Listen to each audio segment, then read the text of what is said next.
Hulu released a brand new series called Queenie, starring Dionne Brown as the main character Queenie, and it is created, produced, and written by Candice Carty-Williams. T, let's get into it. This is a Black British show, so you know what I'm going to do? Do it.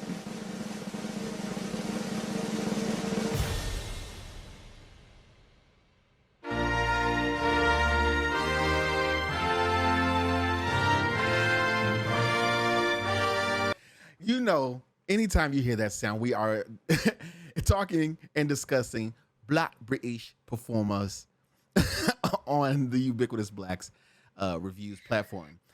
And I'm only going to probably just play that one time at the top. Thank you. That's a blessing. It is. You know, there's that. Yes, indeed. There's that. You know what, though, T, that when you play that, I always wonder, like, you know how we have, of course, Americans, we have Star Spangled Banner, but then also Black America, we have Lift Every Voice, which a lot of y'all don't know, but that's another thing. Do Black Brits have their own Lift Every Voice? I wonder. I'd have to look it up. Listen, if you are a Black Brit in the comments, please let us know, because I'm actually very curious to know if you guys have your own Black British anthem. Their Black British anthem would be the theme song to Desmond's. If you are a Black Brit and you are watching this, please ignore TeaRon and let me know in the comments, because I'm actually curious about that. Listen, I love my blokes. I do. And I especially love my blokes when they are telling their stories, which is what happened here. Yes, that is what happened here. No Brits pretending to be American. Yeah, you know what?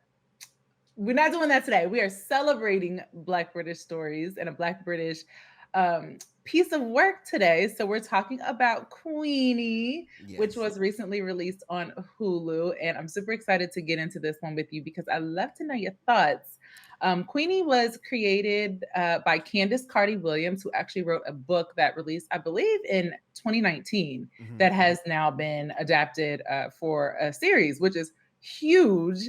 And then I started thinking about it. I'm like, that's only been 5 years. That's a pretty big deal. So shout out to her. What was that? I said, that's quick.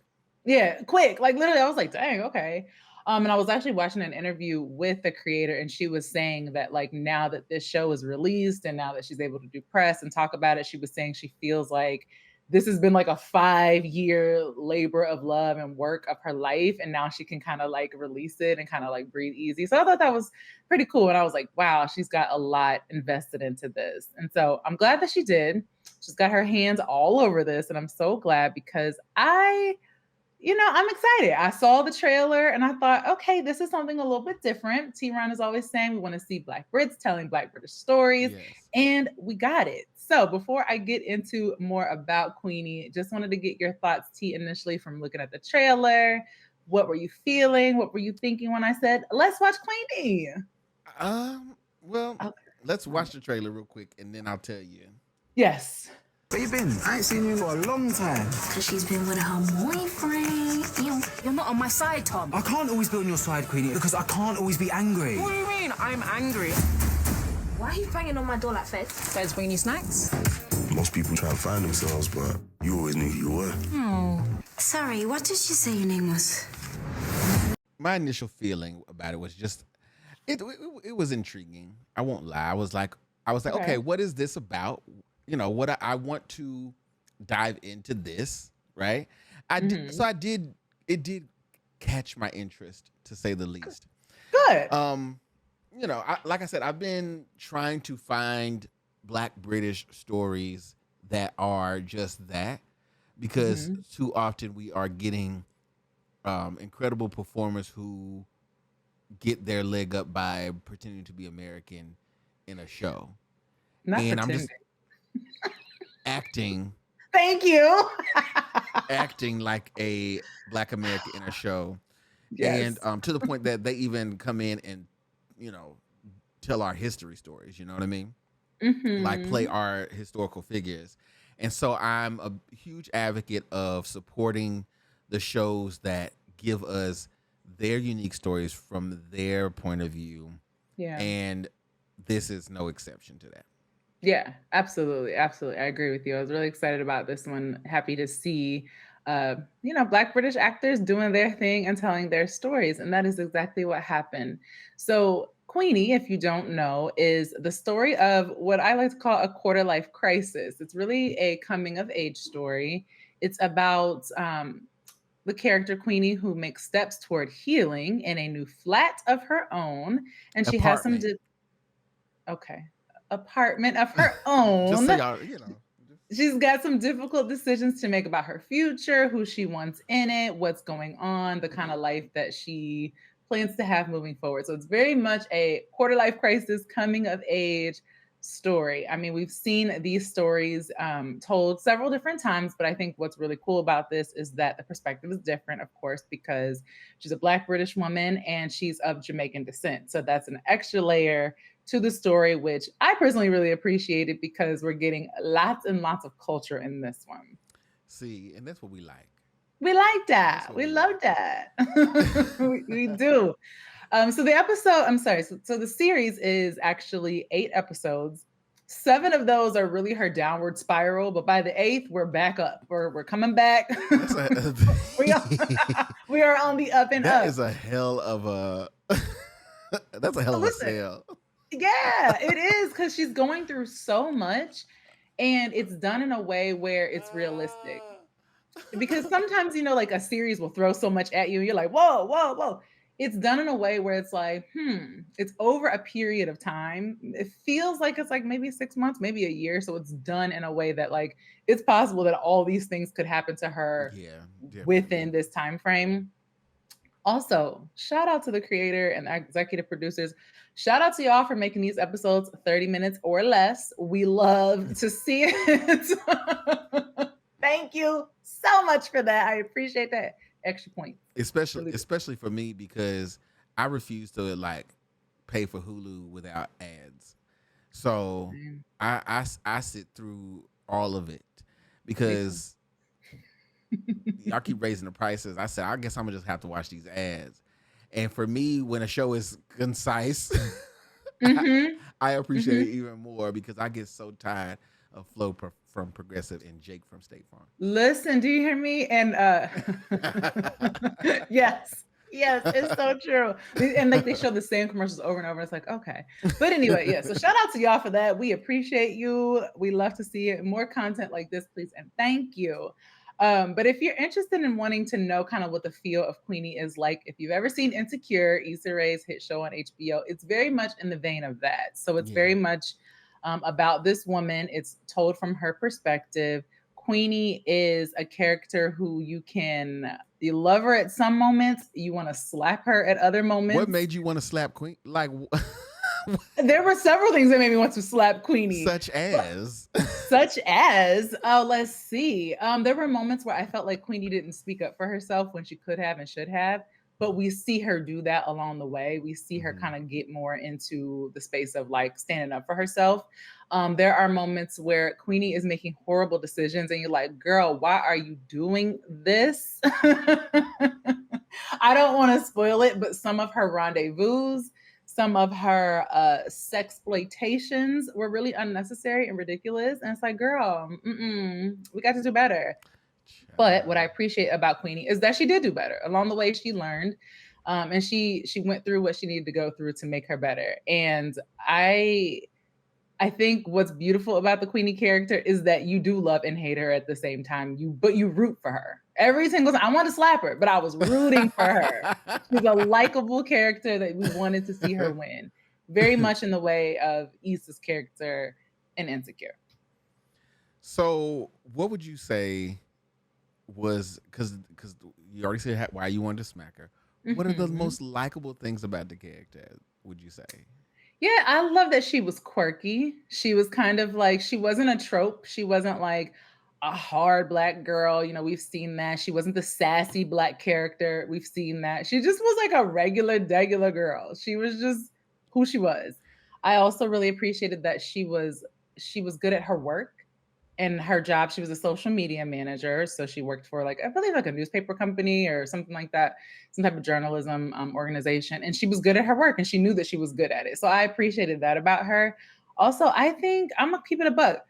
The way that this character looked, I think, is really important as well. She just was kind of an average around the way girl. She didn't have Instagram face or Instagram wig. She just looked like a regular Black woman, which I feel like a lot of us can identify with. It's just like a regular girl who you felt like you wanted her to win. She was likable. She was funny when she was funny. Her family was sweet.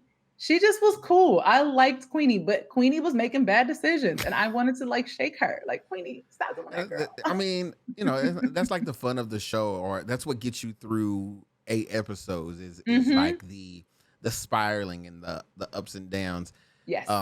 Having a character who you would otherwise see as like, okay, in real life, this would be someone you wouldn't even think of what's going on in their day to day. And then you kind of dive into that and it's like, oh, okay, you definitely hunching. Yes. And I like that they leaned into like Queenie being sexy without her being overtly sexy, because the men were coming Queenie's way. And like, let's not get it twisted. Don't think that average girls aren't getting hit up on a regular basis, because they are. But the media portrays it as if it's always the baddies, always the Instagram face, the Instagram wig, like Instagram bodies, but not like regular girls get hit up as well. And I like that the men were gravitating toward Queenie. I just don't like the fact that Queenie was gravitating toward them, because some of these men were terrible. Most of them, actually. Who else on the cast that we want to acknowledge and give a nod to as well? Yeah, I want to shout out most of the cast, actually. So along the way, we get introduced to her friends, her close friends. Her bestie, her best friend, played by an actress named Bella. Her name was Cheske, and she was kind of like the voice of reason, the homegirl that everybody needs. She was the bestie, but she kept it a buck all the time with Queenie, and I really appreciated her performance. And then we also saw a character called Frank, who was actually Cheske's cousin, who was along the way became a love interest for Queenie. I won't spoil it for y'all, but keep watching. You'll like how that ends up. He's played by Samuel Edwumi. And then we also have a couple of other characters who were in her group of besties, Darcy and Cassandra. Darcy played by Tilly Keeper, and then Cassandra played by Elisha, maybe? I'm not sure. Applebaum. So a pretty decent cast. I think everybody did a good job in their roles of playing like the besties, friend group, love interest. Thoughts? Jeffrey. I ain't got there yet. I said friends. I didn't talk about family yet. I'm done with the friends at this You're point. done with friends. All right, so we'll get to the family, who I also really appreciated.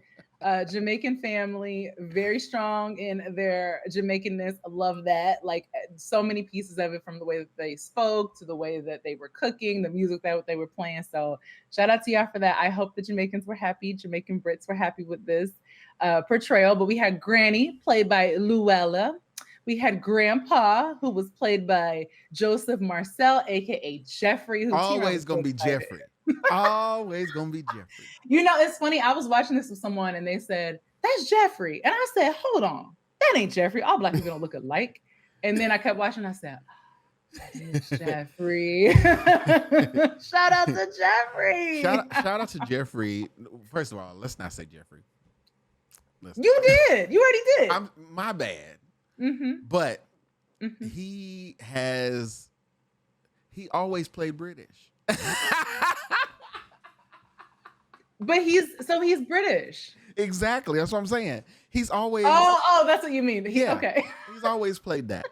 There was a show I came across. It was a show from like the early mid 70s. I forget the name of it that he was in. It was like a British sitcom. Maybe it was on for like a year, but I found it in like some archive somewhere. Of course you did. I can't remember the name of it. But I was like, oh snap. And I'd never seen him so young before, like, on camera. So that was pretty cool. But also pretty cool to see him popping up here, because in the social zeitgeist of Black British performers, he's one of those gems that we kind of, hold up, because of Fresh Prince was so big.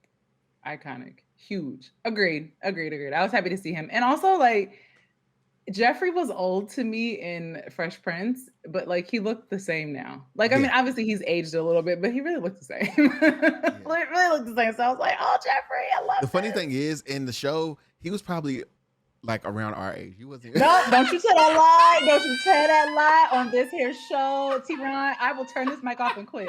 No, you are not about to tell that lie. The way you just lied. Excuse Jeffrey you. was in his late 30s, early 40s. He probably was in his 40s, which I am not, and neither are you. So stop. Y'all about to witness the end of Ubiquitous Black Reviews right here, right now. Because TeaRon is on one. Anyway, let me wrap this up. I just wanted to call out also the cousin who was played by Chris Stale, who's like a UK drill rapper, which I didn't know, but she was pretty dope. I appreciated the cousin. Would love to see her in more things. She was really funny. I'm like, the young people must know her. Listen to me, the young people. Maybe I am 40. Maybe I am. But I was like, she must be popular. Like, and then I looked her up. I was like, oh, drill rapper. Okay, so like she is popular. She did a great job with her role. I appreciated her in her scenes with Dionne. They did a heck of a job. Themes. Let me talk about the themes in this because I think this is really important. We talk about a lot. There's a lot that's covered. Some of the subject matter is heavy and can be heavy, but I think that they do it in a way to where it's important to talk about, but we don't dwell on it. So some of the stuff we talk about is strong Black woman tropes. Yeah. Sexuality, reproductive issues with Black women. Yeah, if you know, you know. Career and goals, and just having that confusion of like what I'm going to do in my life. What do I want to do? What am I good at? What am I not good at? Love and romance, of course, because what's a good show without love and romance, right, TeaRon? I would prefer blood and guts, but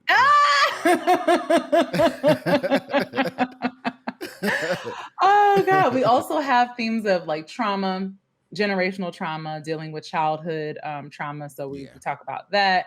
And then ultimately it's about self-acceptance and self-appreciation. And I think it is done in a really beautiful way. It's done in a way that is not like hitting you over the head with it, but more of like, it feels relatable. So I appreciated that. All in all, I enjoyed Queenie. So I'm ready to give my rating. Are you ready to give your rating? I'm right here. I'm ready. I'm as ready as I'll ever be. I will let you go and then I will close it out with mine. It's one of those things where it's like it has a specific audience, if you ask me. Yeah. It's going to appeal to women. That's its audience. I do appreciate that you said that it is similar to like the Insecure sort of genre, if you will, or that little subgenre. And for me, I never cared for Insecure like that, to be honest. It was not something that kept me around or made me want to live tweet along with y'all and stuff like that. So it's one of those things. It's like it exists. It's informative. It's clever, and it's well done, well acted, all those kinds of things. But it's like take it or leave it. You know, it's fine. It doesn't make me feel deeply about anything. It's entertainment for entertainment's sake, and I'm okay with that. Everything don't have to be, you know, the color purple and stuff. You know, so true. You know, you don't always have to go in. I'm just thinking of something like heavy. Everything doesn't have to be, you know, that deep or that serious, and it could just be a good time. But you know, would I rewatch it? Is the question. That's always the question. No, I don't. I knew it. I don't. No. I don't have to. You know, if I happen upon it, fine. But I'm not going to like go out of my way to rewatch it. But that does not mean that it's bad. It's just neutral, and that's what I am this time. I'm neutral. I'm gonna give it a Jennifer Lewis. Okay, that's fair. That's a fair assessment. Okay. Mm-hmm. All right. Well, it's my turn to go, so I'm gonna go. I agree with you. I think that this series was written and produced for a specific audience. And if you don't fall within that audience, then this may not appeal to you. So that's understandable. I think the show is relatable for who it's relatable to. Yeah. I do think that it can cross a multiple generations. I will say that because although I am not 40, TeaRon, I'm not the age of Jeffrey, but I'm a little bit older than Queenie. So I could identify with some of the things that she was going through, some of the troubles that she had. Yes, because you said that. And I'm like, we are not the age of Jeffrey. You know what? Let me get back to let me refocus. Let me refocus. Anyway, but yes, at my age, which is not 40, but yes, at my age, I could still identify with some of the themes in this and some of the challenges that the character was having. I really appreciated all the actors. I think everybody did a great job in their role. I would like to see more of these folks. More of Jeffrey, please. Thank you. Dionne Brown, Miss Dionne Brown, you killed this role. I think you embodied what Queenie was supposed to be. And kudos to you, young lady. Let's see. Rewatchability. I would rewatch this. Again, you know me, I love a 25, 30-minute episode. And so because of that, it made it more palatable. It was fun to watch. There were moments that were tough. There were subject matters that were a little rough. I do think, though, I will say this. There were some things in this that we kind of skated past.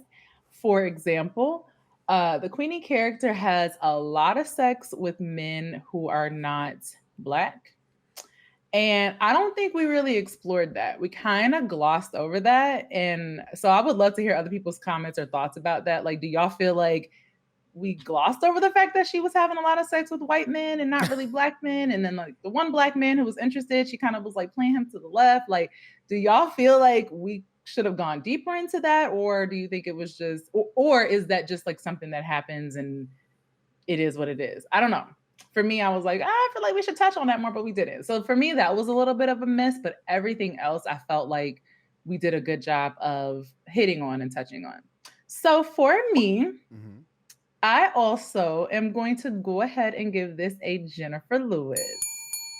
See, fair enough. Well, if you've been watching this long, you know what you might as well do.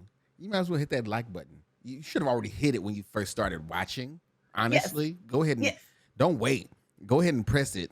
As soon as you click on the video, watch it for like 30 seconds and say, you know, I like this, and hit the like button. Then, if you're not subscribed, hit the subscribe button, but also hit the notification bell so you can be notified of all the things we're doing here on this channel. If you are listening to this as a podcast medium, then make sure you leave a 5-star review. If it's not 5 stars, don't be leaving nothing. Just go on somewhere. Yes, don't be a hater. And as always, I am TeaRon. You can find me on Instagram at TeaRon World, on TikTok at TeaRon with 2 underscores on the end.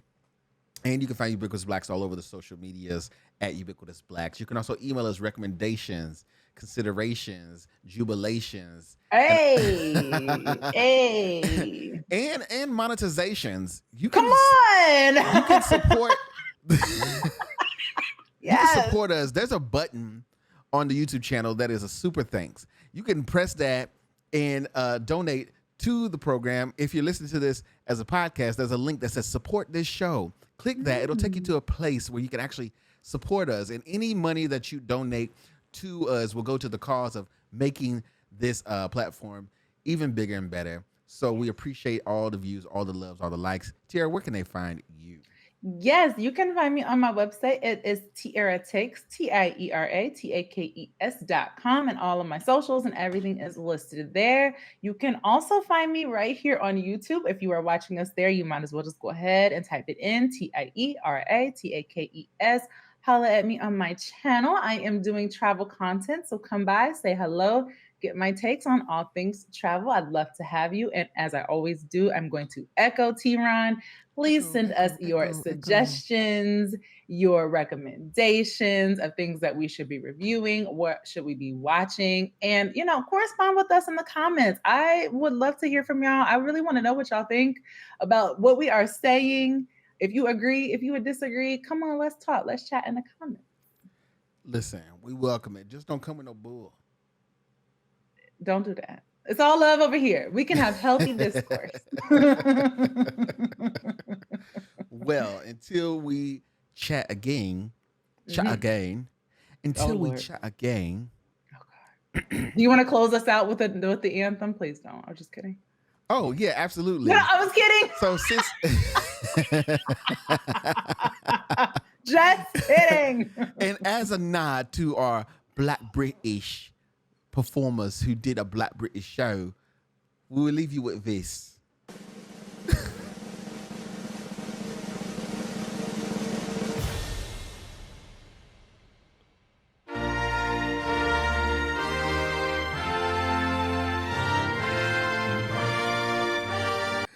Woo! Bye, y'all. God save the king.